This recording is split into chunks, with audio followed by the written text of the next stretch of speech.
Hey, what is up you guys? This is Rob. So for this video, we're going to do an install on my 1995 to 40SX. So we are going to be installing the JDI Ghost Key. For me, this is very important because it is another security measure for the car.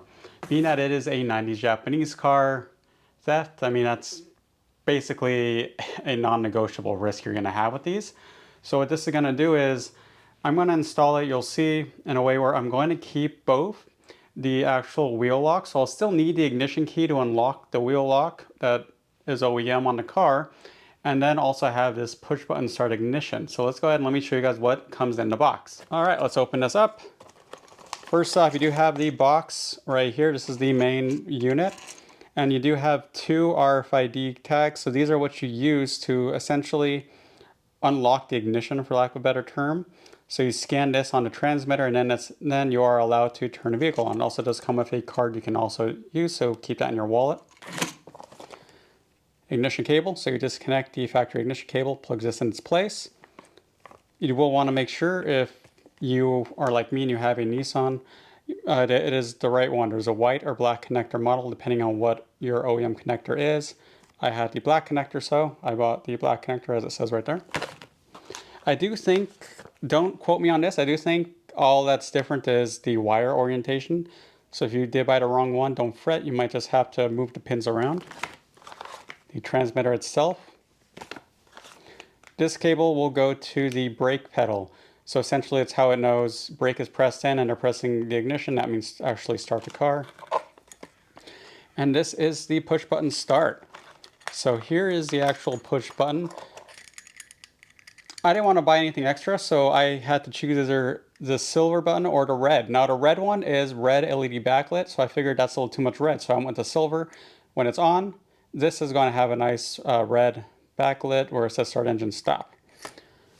And it does have these adapters here for if you were to put this in the OEM ignition spot, but I'm not. So what I did was, I designed and 3D printed, this is just double-sided tape, this adapter that's going to go into the spot of the factory cigarette lighter, because I don't even use that. So that way the button will be right there, and that's going to look really cool, you guys. But let's go ahead and let's do the actual install first. First things first, do make sure that you disconnect your negative terminal on your battery, because you're messing with the ignition. You don't want to screw something up. I always like to stuff it into a work glove just for my own safety because I'm paranoid. So now let's actually get into the car. Okay, so as you can see, I had to take apart the rat's nest back here. That is all this radio wiring from maybe even the first owner. I'm not gonna lie, the reason why I haven't done anything with this is I plan to take this out and put a nice doubled in eventually, just not yet. So let's see. The main thing now is, where am I gonna mount this transmitter? So I'd like to mount it right here. So let me turn on my flashlight and let's see what we can see back there. Let's see. So right there, that's a nice little blank spot you see right there. Right where the light's hitting. So I'm just going to mount it right there just with duct tape. So let me go ahead and mount it up and let's see. All right, so check that out. Let's see if I can get the light on it. You can see it back there a little bit. You see all that tape? It's right behind the duct tape that's in there.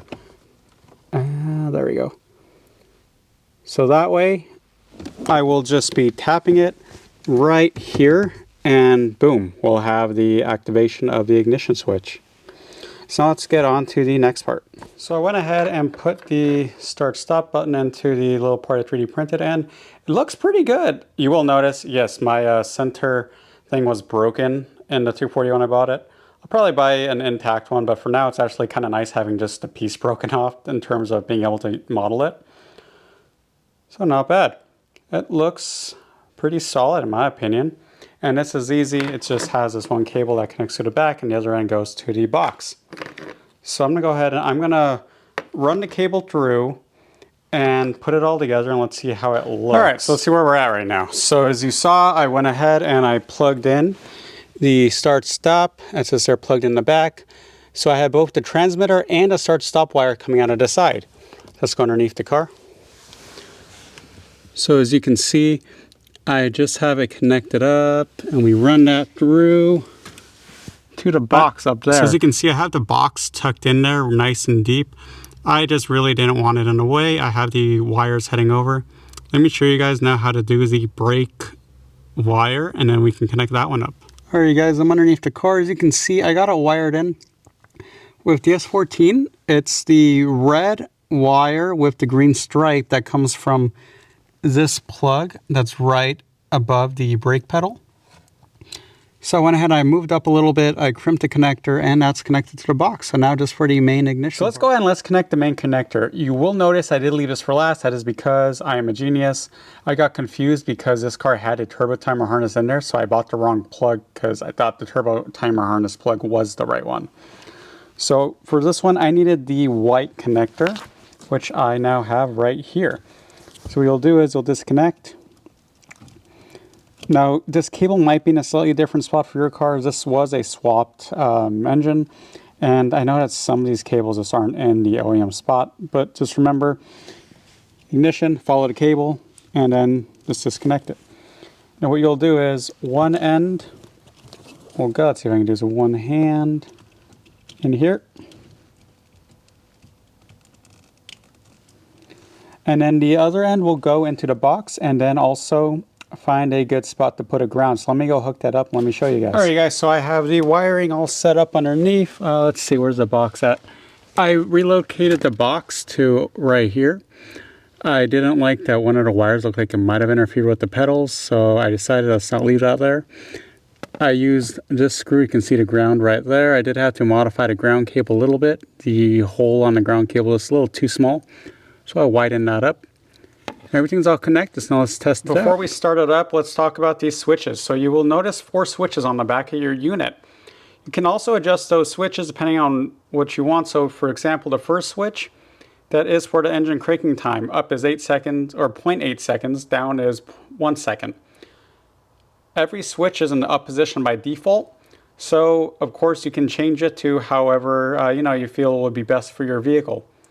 So now that that's all settled, let's go ahead and let's connect the battery up. Let's test it out. Alright guys, so battery's hooked up. Let's get it going. So first off, RFID. Here to beep beep. Now let's go ahead. Steering wheel lock.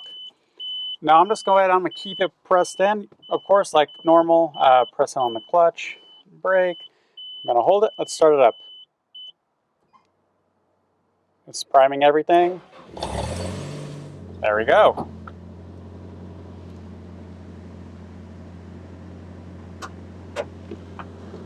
Side.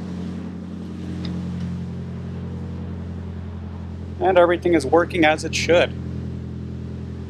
Very good. Alright guys, so as you saw, install was pretty easy. I mean, the only real, I guess, hiccup I had was just getting the wrong harness, but as soon as I got the right one in, it was nice and chill.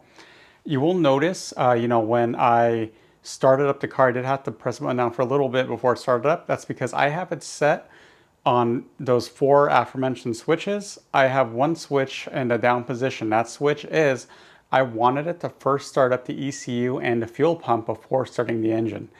This car has both an aftermarket ECU and an aftermarket fuel pump, and it's an SR20 swap, so I figured maybe it's better for the car if I let those start up first. So that's why I have it set that way. If you don't want that, you can go ahead and just leave the switch as it is when you first buy it, which is with, I believe, all switches in the up position. And in that case, as soon as you press on the brake, the clutch, you press on the start, it'll just automatically kick right up. For me, again, like I said, all aftermarket stuff, so let's just err on the side of safety and give those a second to turn on before you actually start cranking the engine. Really cool. As you saw, I also really do love, that custom push button start space I put in there. Because again, I wasn't going to use a cigarette lighter, so let's just get rid of that. Definitely recommend it for security.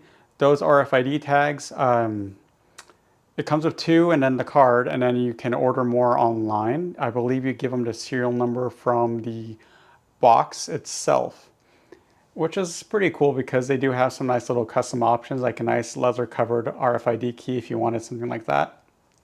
I think I'm going to be fine with what I have, at least as of right now. So yeah, that's a JDI key, and that was the installation in a 1995 240 SX that you just saw. And with that, guys, I'm going to call it. This is Rob, and have a good one.